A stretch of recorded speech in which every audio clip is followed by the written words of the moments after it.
সাহারি খাওয়া এটা রমজানের একটা আমল। আপনি সারা বছর লাঞ্চ করেন, ডিনার করেন, দুপুরের খানা খান, রাতের খানা খান, সকালে ব্রেকফাস্ট নাস্তা করেন, কিন্তু এর কোনোটা ইবাদত হয় না, এর কারণে আপনি সওয়াব পাবেন না।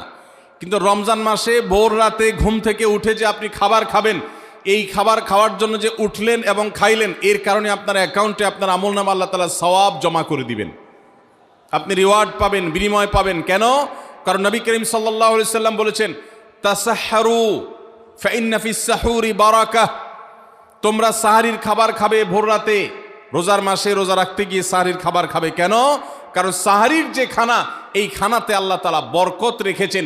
এই খানা খাইলে তার জন্য আমাদের স্পিরিচুয়াল, আধ্যাত্মিক বিভিন্ন রকমের উপকারিতা আল্লাহ তাআলা এর মধ্যে নিহিত রেখেছেন। এর মধ্যে খাদ্য শক্তি আছে, আমাদের এনার্জি হবে শরীরে, রোজা রাখতে সহজ হবে।